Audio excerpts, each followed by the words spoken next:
Hi, I'm Duke. This is the Comic Vault. Look how amazing that is.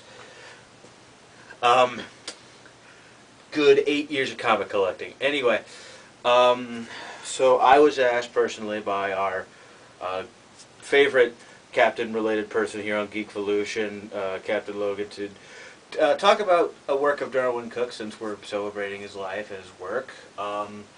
And I was given a few options. I was given the option to do New Frontier, but I kind of figured that was going to be redundant due to another thing Cap asked me to do. And so I suggested something that I thought would be easier on me, but still very effective. I wanted to talk about Darwyn Cooke's work on Jonah Hex. Now, he wasn't like a regular, or even like he wasn't a regular artist, really. Let me give a bit of a background on this.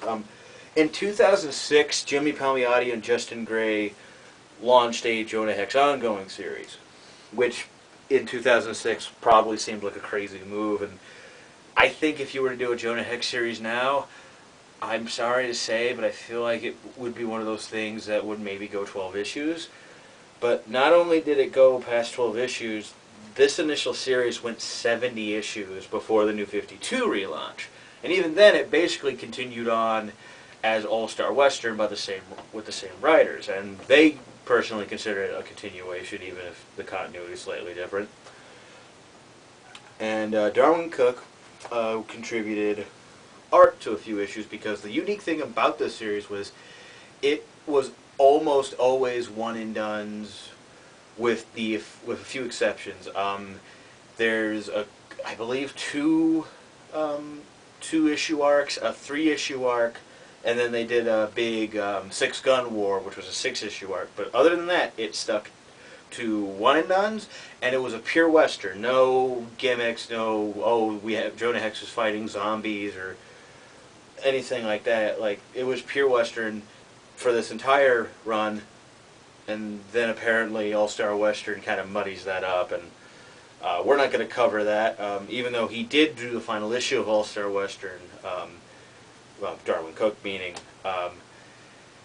I don't have it, and I'm not really in a position to go out and get it, both finance-wise and interest-wise, so we're instead going to talk about the 2 issues he did for the series. These are obviously trades, but they're in here, and plus, thankfully, they used his covers for the trades, which look very good. The 2 issues we're looking at in particular are issues 33 and issue 50. I kind of wanted to do these together for really one reason.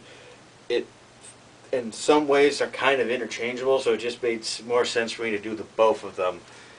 And plus, I kind of wanted to address this, because the reason I thought of this was simply I wanted to view him as a collaborator, as just an artist with different writers, because a lot of people tend to think of his work, they think of the stuff he both drew and wrote, not just wrote or just drew. So we're going to do these.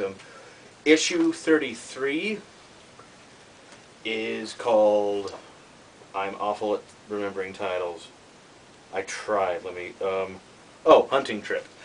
It starts basically with just a father and his son on a camping trip in the snowy woods of Canada, which is important because of, well, I'll get to it in a sec.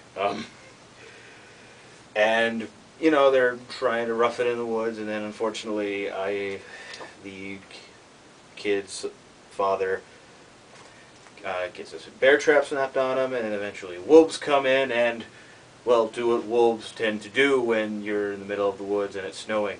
And unfortunately the father is not Liam Neeson, so he's kind of out of luck.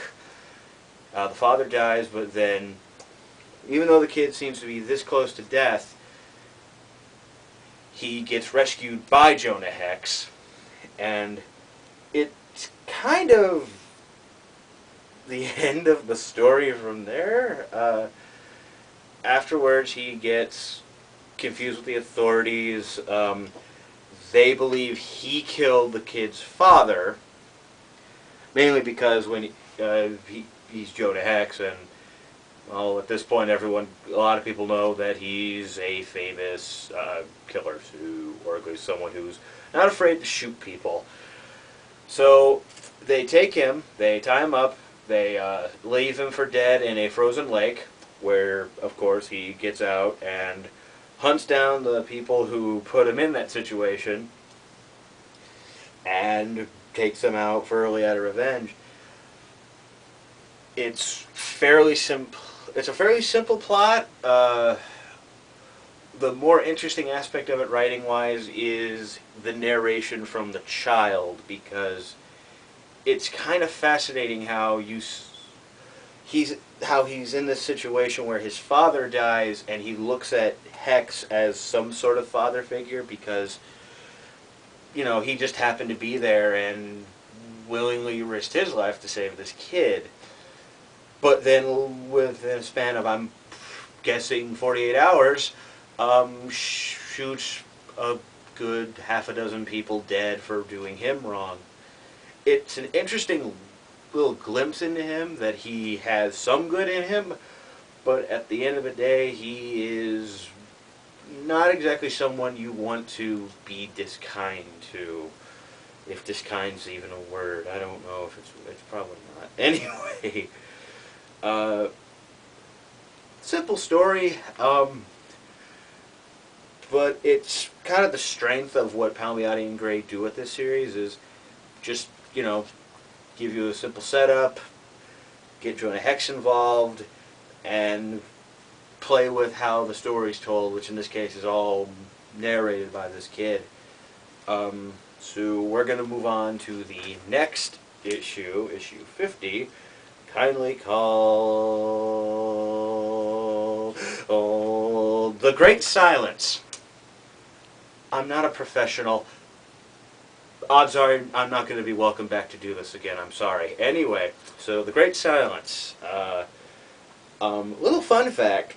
This was the first issue of the series I've ever read. I read it when it came out because, well, even by the time it had come out, which I believe was '09, if not 2010, the concept of a comic book reaching 50 issues without being renumbered amazed and astonished me, and even then I was becoming a big fan of Cooke, so I had to get it. And plus, people have told me that the series was a pretty good, usually a pretty good jumping on point. My shop at the time heavily recommended it and would say pick an issue up, with some exceptions. Obviously, when Six Gun War happened, they were aware that for 6 months that was not going to be a good idea, so they said look at back issues or trades. This one's a bit more complicated than the other issue because it kind of is a big culmination of things. A prominent character from this run, besides Jonah Hex himself, is Tallulah Black. She was created in this series, this particular volume, I mean. And all those multi-part arcs I talked about, they were either centered on her or had her play a huge part. And this could kind of be viewed as the culmination of all that, even though she would pop up in issue 70, the last issue of this series, and when I looked it up on IMDb, come up like a dozen more times in All-Star Western, which sounds like one of the many problems that series might be suffering from. Again, I've never read a page of it, but we'll never talk about that probably. Anyway, it's interesting that they really dedicate, well, I mean, after 50 issues, which again is a big accomplishment no matter what you're doing in this genre, in this medium, but it's really, it's again another very simple story. Tallulah Black is basically the female Jonah Hex. She had her family killed, and she has a thirst for vengeance, and travels the Old West, you know, as a bounty hunter, righting wrongs, and basically trying to at least stop bad men from making the world worse, much like Jonah Hex in a way. But then eventually she finds herself in this town, meets a man named Jim Stroman, and she basically learns to find a happier life, and she starts a relationship with Jim Stroman. She's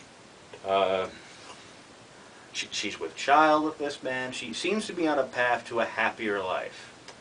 Meanwhile, we would cut. Basically, the way I really like the layout here is on one side of the page, you would have stuff like, say, this isn't exactly the greatest artistry in the world, but I really do like how they would kind of flip back and forth. They would show a snippet of her time, of her life, because this is really over, I believe, well, it has to be over months because she's pregnant. She gets pregnant, but this is really a story that folds over a good long year. And while Tallulah Black's in this town trying to kind of build a new life and feel like she's going to be finally happy, Jonah Hex is in his same old mode of hunting down scoundrels who, well, let's face it, are trying to hunt him down. And unfortunately, those two things collide when Hex and Black cross paths, and it's not really happy from there. Well, here's where the book takes a very decidedly darker turn, and this is a book that normally has our main character shooting people and going to places of women of a certain profession, if you get my drift. I don't know what I'm allowed to get away with here on Geekvolution, I'm sorry. And there's this woman who you don't really think too much of. You just think, oh, she's a sweet old lady who lives in town. And then she gets old, you know, then, let's see, I'm going to try my best to get this in camera. Then she gets Old Testament on Tallulah Black and attacks her with a hammer, then gets a pair of scissors and does something that's just unspeakable. She actually, well, she literally removes the baby from Tallulah Black. And I'm going to be honest with you, that was a rough sit. And there's a beautiful scene, a very, best way I could describe it is a moment of pain and suffering where you feel all the pain in the world. It's wonderfully handled, both writing-wise and art-wise, which I swear to you, we'll talk about Darwyn Cooke eventually. Give me time. And from there, it's just Jonah Hex trying to, like I keep emphasizing, right this specific wrong, especially to someone who means so much to them, because they were kind of they kind of have the Batman Catwoman situation, except for the part where, you know, both characters are more than okay with shooting people. And it's a powerful issue, and kind of the, I guess you could call this the big finale to Black's story arc, even though she would be continually used over the next few years. Now,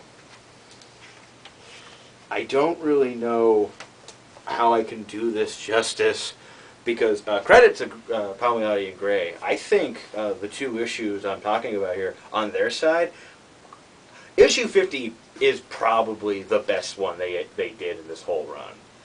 But 33 is a good contender too. They're both really good. Now let's talk about the art.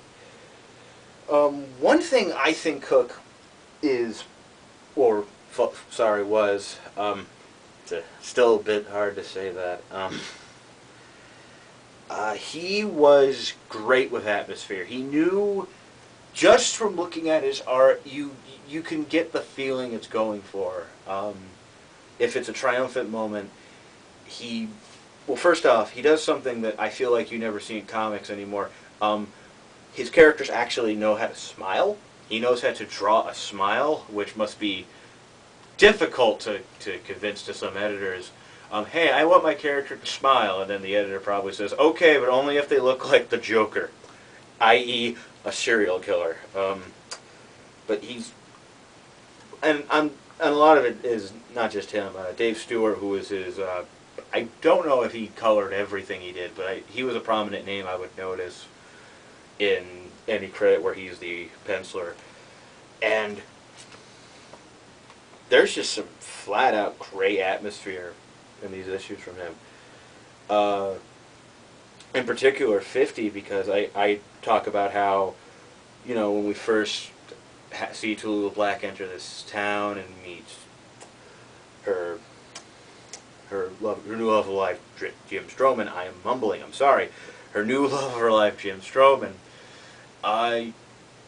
There's just something that, just looking at those pages, you can feel the joy of the character radiate, and you feel good for her. You're happy that she doesn't have to be a part of this suffering anymore, that the pain she was feeling is gone.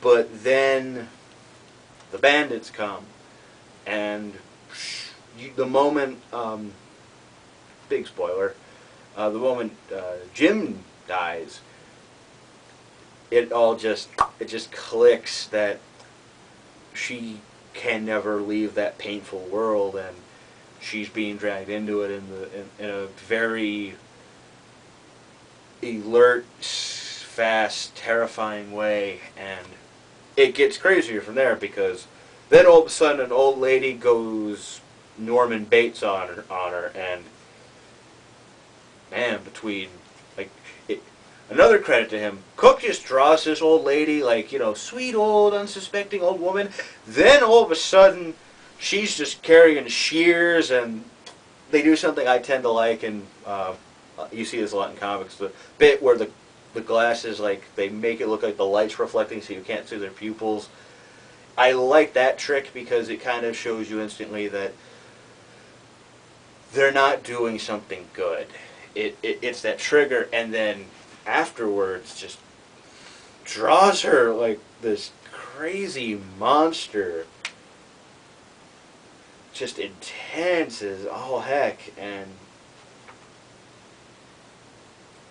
I think, well, I think this is a great script. I think if you gave this to a different artist, the tone will feel, I wouldn't say necessarily wrong or off, but I think you needed Cooke to really get this, because truth be told, a lot of the artists on this particular series, including regulars like Jordy Burnett, I'm sorry. Jordy Belaire's a colorist. Jordy Burnett's an artist.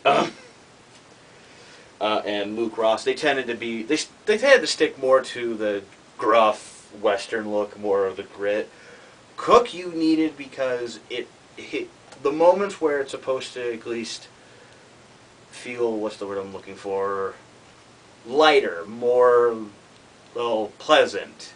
You needed someone who's good at rendering a pleasant mood and tone like that, but also you needed someone who could easily handle switching to gruff and dreadful, which just subtly works. He really brings a scene that probably reads really well on the page and just makes it pop even more. And I felt, well, you know, this one wasn't exactly cheerful lollipop land, but I still felt incredibly happy to read these again, and I'll probably go and revisit these from time to time for sure, because A, they're both just, you know, standard issues, and they, well, I wouldn't say you could breeze through them in 30 seconds. It's just nice to have a story that that doesn't overextend things. Like, I feel like, well, especially this one, I feel like this would be a 5-part arc nowadays, and it would probably while I argue you could make it effective, I feel like it would kind of, you know, lose the power it had, just this one consolidated punch. And well, this one, really can't really. I don't really know what you could do without it, just without the narration and all that seeming really redundant. But that's all I can really say, because at this point I'm pretty sure I repeated the same thing 5 times, and I either encouraged you to want me to do this more, or I discouraged you and you never want to see this hairy mug on Geekvolution ever again. But thank you for watching. Thank you to Darwyn Cooke. It's still kind of sad that really someone like this isn't around anymore. Someone who can just get you emotionally like this. And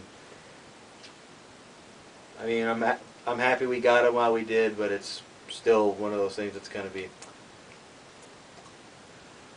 I lost my train of thought, and I'm sad now. Thank you very much. I'm Duke. Thank you.